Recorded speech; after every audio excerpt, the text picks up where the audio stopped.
네, 요즘 정말 이 가뭄이 장난이 아닌 것 같아요. 정말 심각한 것 같은데 네, 네.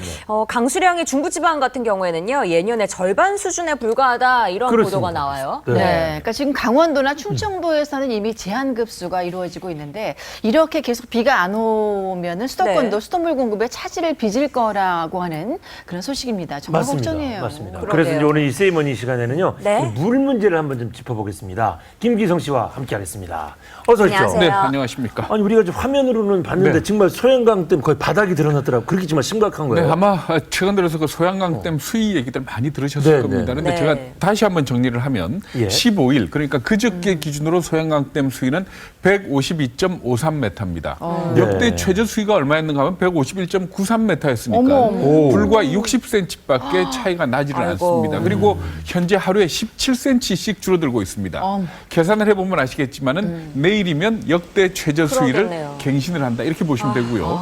만약에 월말까지 비가 오지 않는다면은 150m 밑으로 내려가면 발전이 불가능합니다. 그러니까 발전도 안 되고 수도권에 제한 급수가 이루어지지 않겠냐 이렇게들 걱정을 하고 있는 겁니다. 이렇게 하늘 쳐다보고 비 언제 내리나 이렇게 하는 것도 참 답답한데 이런 상황에서는요 우리가 물을 꼭 낭비한다 이런 얘기 나오잖아요. 그렇죠. 뭐 한 가뭄 때마다 듣는 얘기입니다만은 그렇죠. 우리가 물을 좀 많이 쓰는 것 아니냐. 사실 그런 부분이 있는 것도 틀림없는 사실입니다. 뭐 우리 속담 중에 그런 말 잘 아시죠? 돈을 물쓰듯 한다는 네, 얘기는 네. 돈을 낭비한다는 말도 되지만은 물은 낭비해도 된다라는 그런 뜻이고요. 그렇죠. 봉이 김선달이 대동강물을 팔았다는 얘기는 봉이 김선달의 수완을 얘기하지만 어떻게 보면은 물은 값어치가 없는 거다. 네, 네. 이렇게 말할 수 있는 거 아닙니까? 그만큼 네. 우리 문화가 물을 갖다가 좀 허투루 써도 되는 잠재의 식상이 네, 있어요. 잠재의식이 이렇게 있다 이렇게 보는 게 옳을 것 같습니다. 그래서 실제로 우리나라 국민이 1인당 하루에 쓰는 수돗물의 양이 네. 얼마인가 하면 282리터로 집계가 됐습니다. 2013년 기준입니다. 네. 그런데 독일 같은 경우는 얼마를 쓰느냐? 150리터.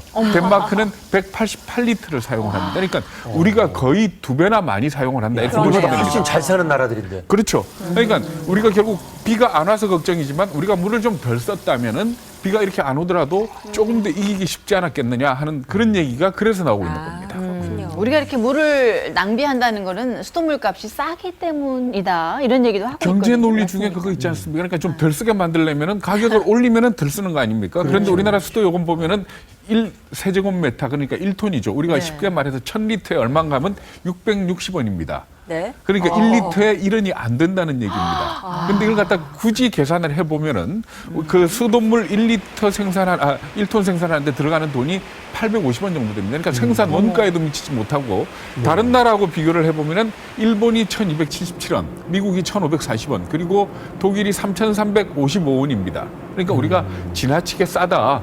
네. 이 문제에 대해서는 누구나 다 인식을 하고 있습니다만 쉽게 못 올리는 이유가 있습니다. 뭔가 하면은 수돗물 가격을 정하는 게 지방자치단체입니다.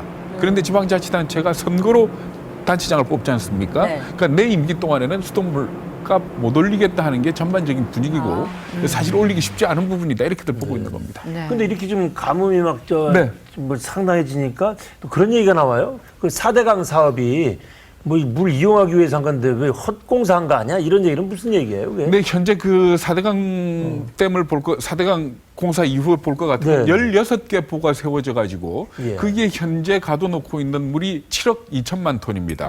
오. 앞에서 그 소양강댐 얘기가 나왔습니다만은 소양강댐이 저수할 수 있는 물의 양이 29억 톤이니까 그게 한 4분의 1 정도 해당되는 엄청난 양의 물입니다. 네. 그런데 물만 가둬놨지 관계 수로가 없습니다. 그렇기 때문에 물을 사용을 하지 못한다. 그래서 이 헛공사한 거 아니냐 하는 갖다 쓸 수로가 네네네, 없다고요? 수로가 없다는 세상에. 그래서 그런 부분을 지금 비난을 하고 있는 겁니다. 그러니까 거기다가 녹조만 또 생기니까 비난 받아서 마땅한 거 아닌가 이런 근데 생각이 꼭 들거든요. 그렇게 볼 건 아닙니다. 왜냐하면은 사실 지금쯤 가뭄이었다 그러면은 옛날 기억을 해보면은 낙동강은 물론이고 4대강이 거의 아마 바닥을 드러내지 않았을까 그런 생각을 해볼 수 있습니다. 그런데 바닥을 안 드러내는 이유는 4대강 공사를 했기 때문이다. 이렇게 설명을 합니다. 그리고 또 우리가 눈에 보이는 그 4대강에 가둬놓은 물뿐이 아니고 이렇게 물을 가둬놓으면은 지하수 수위가 같이 높아집니다.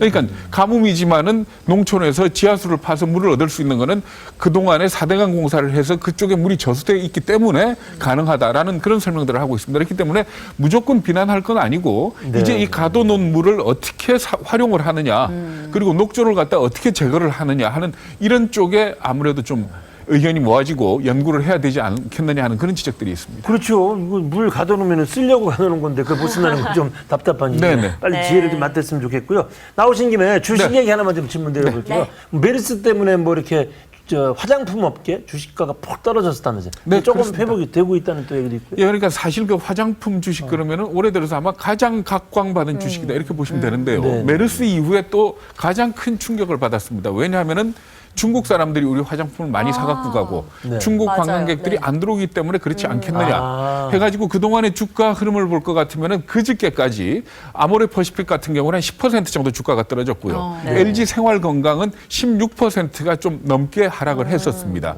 그리고 아실지 모르겠습니다만 머스크팩 만드는 회사 중에 산성 LNS라는 회사가 있습니다. 그 회사 같은 경우는 35% 가까이 주가가 폭락을 오. 아이고. 했었습니다. 아. 그런데 어제 이들 주가가 모두 다 크게 올랐습니다. 네.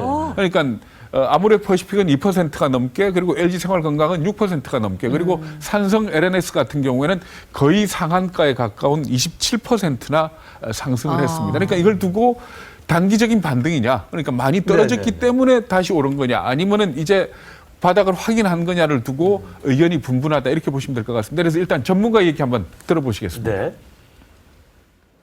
예, 사실 우리가 항상 화장품주 바로 가까이 있기 때문에 더욱더 친숙하고 아이고 내가 왜 이걸 놓쳤을까 그런 생각들 많이 하실 건데요.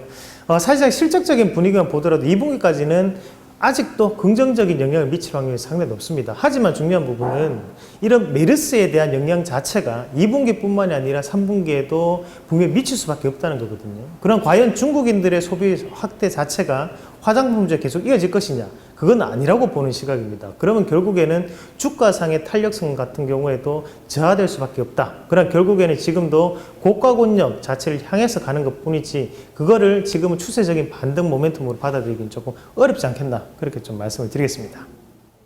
네, 저 전문가 같은 경우는 화장품주에 대해서 좀 비관적으로 얘기를 하기 때문에 아마 화장품 주식 갖고 있는 사람들은 듣기 불편했을 거예요. 그렇죠. 물론 네. 주식이라는 것 자체가 누가 어떻게 얘기하느냐에 따라서 움직이는 건 아니기 때문에 참고를 해야 될 그런 의견입니다. 그런데 하나 분명한 거는 과연 그렇다면은 화장품 주식이 메르스 때문에 떨어졌다가 어제 반등을 했는데 그렇다면 그저께 가격이 바닥이냐?